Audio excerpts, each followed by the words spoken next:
first day fly fishing changed everything for me. For us. And I'll never forget it.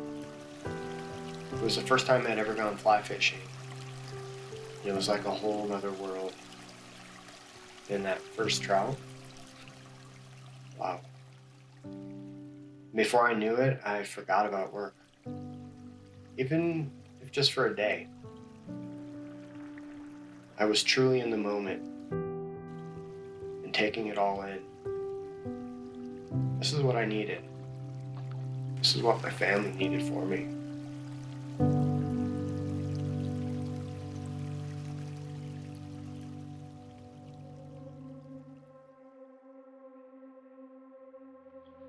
I don't know. I'm sitting in the hospital bed and I don't know why I'm there. Sort of. My wife, Bobby Jo, asked me, do you know why we're here? And I said, yes. And I repeated to her exactly what she had just told me. That I had lost my memory and I couldn't form new memories. So I had been asking him every few minutes if he knew why we were here, because the doctors said they hoped it would be a short-term condition. But the worst part was that he had been asking me every 10 to 15 seconds, why am I here? What's going on? And it was really scary because I didn't have any answers for him. I just didn't know. It was really upsetting to not be able to give him that answer and to be continually reminded that I didn't have an answer for him. The day I disremembered all started on the last day of our vacation. We were packing up to leave and I decided to walk out on the balcony to enjoy one last view of the ocean. I told him the shirt he wanted to wear on the flight was hanging in the closet. He asked where it came from, and it didn't really register at that point because I was rushing around packing my own things. Then he said we should have come out to the balcony and enjoyed the view. And I said, what are you talking about? We were out there for breakfast. We've been out there every evening. And I still wasn't paying attention. So it wasn't until he said, I don't want to scare you, but I don't remember any of that, that I actually paused and looked at him, and his face was just total confusion. And I started asking him questions about the things that had happened over the last 3 days, and he didn't recall any of it. I thought he was having a stroke, so I rushed him to the hospital.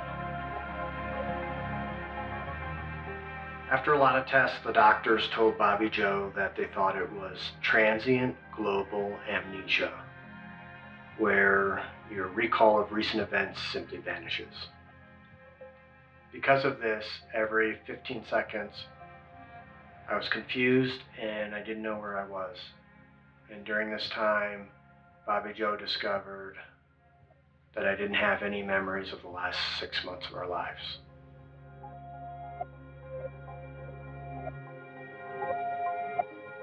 About 8 hours into this whole ordeal, she asked me if I knew why we were here. And I said yes, and I told her why. And then she asked me again about 10 seconds later, and I said, yes, I just told you why. And I told her why we were there. I was finally back.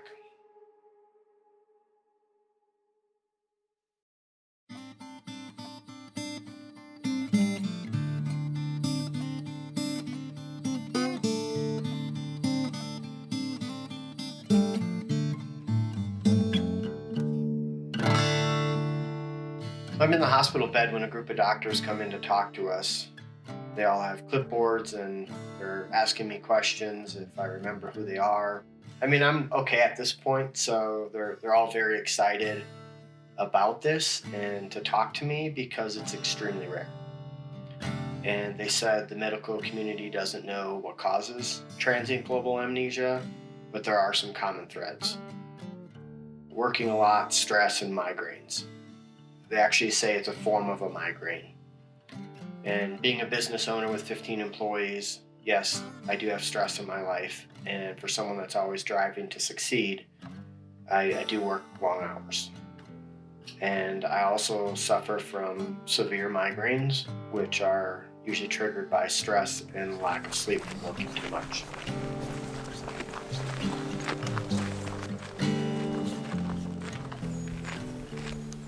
At this point, the doctors get serious and tell me that I need to reduce my stress.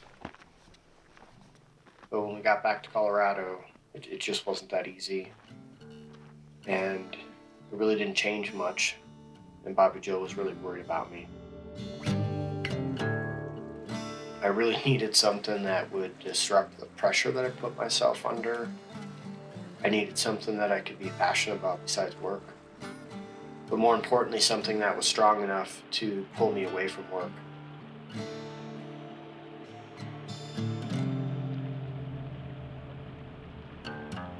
Fortunately, I have my loving wife who's always looking out for me because she took the situation into her own hands.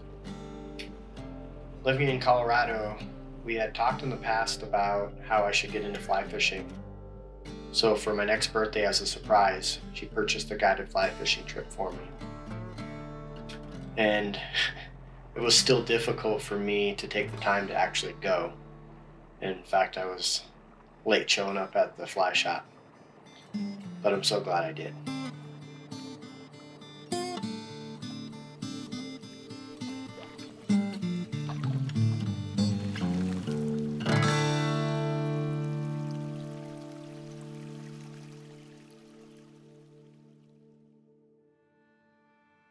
I grew up a city kid in South Minneapolis. And when I was 8, my mom was killed. Yeah, she was shot. We lived in a not so great part of the city. But unfortunately, I don't have many memories during that time. But God's always looked out for me, and I was adopted by a loving father and mother. When I was adopted, I changed my name, of course, but not just my last name, my first, middle, and last. No one that knows me now knows my name from then. I'm not really sure why I don't tell anyone. I guess it's just my way of starting over.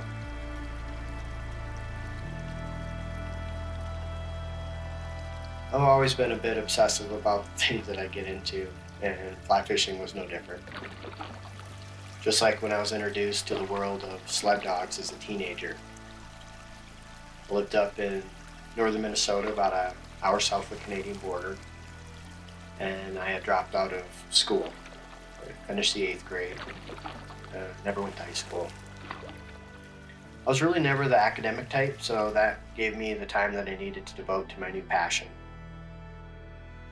Because I couldn't afford any dogs, I began training my team of cast-offs that were given to me by other mushers, because the dogs either weren't good enough or were problem dogs that needed a lot of extra time spent with them. And that's exactly what I did.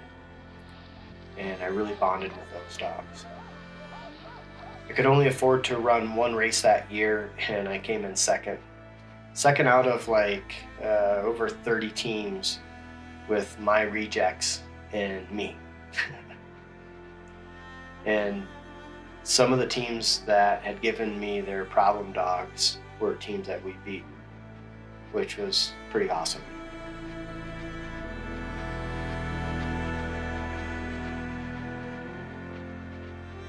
And so it didn't take me long to move to Alaska to take a job training sled dogs. I moved up to a little village south of Nome. Only way to get there was by boat or plane. And I learned a lot, and I saved money working up there, and I brought back some amazing puppies and dogs. I moved back to Minnesota, and I took my GED so I could go to college. I was 21 at the time. And while going to school that year, I entered the 5 premier mid-distance races in Minnesota, Wisconsin, and the UP of Michigan. And I won the first 4 and came in second in the last one. It was an amazing year.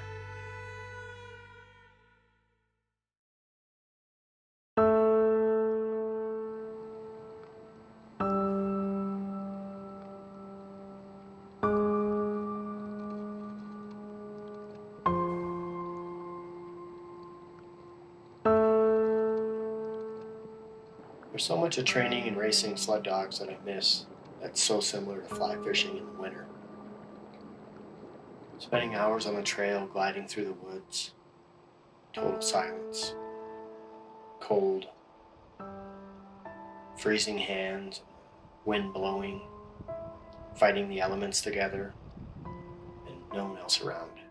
Just me and the dogs, and the strong bond that we had as a team. I love fly fishing in the winter for many of the same reasons. Solitude, hours walking the river, and I like that things are more difficult in the cold. Changing tiny flies, thin tippet, it's extremely technical, and there is a special connection. Obviously it's different than with the dogs, but you're sharing the river together with the trout, and there's this connection during the battle, and then having a chance to admire their beauty, holding them for a moment, and then releasing them back in the river, hoping that we'll meet again. When I got back from the hospital, it really messed with my head. I'd wake up at all hours, and I'd have to think about what happened the day before, so that I could convince myself that everything was okay. That, yes, I can remember. You see, when you lose 8 hours of your memory, there's this nagging feeling you're missing something, and your brain won't stop trying to remember. You know that feeling when you're telling a story and you can't remember the name or the movie title, and you rack your brain trying to remember it, and it really bothers you until you finally remember it, or you just Google it, and then you think, oh, that's right, and immediately you feel better. That's what losing 8 hours of my memory felt like, except I couldn't Google it, and that lasted for weeks. And I still don't have those memories back.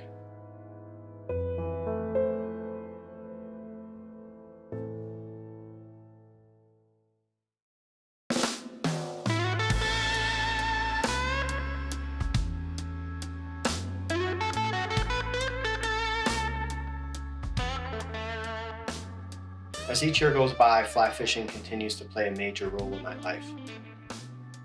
And years later, every time I go back, I still come back refreshed and renewed. But something has changed since that first trout. The main focus isn't just catching fish, but more about enjoying every aspect of being in trout country. Some days I just get lost walking the river, looking at the scenery, enjoying every moment, just enjoying the time sitting by the river. I see my surroundings when I'm on the river like never before.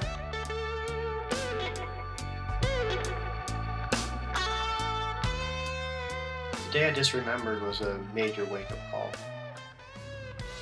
Fly fishing gave me something that I really needed. Fly fishing has brought me clarity, and I've learned to stop and relax a lot more.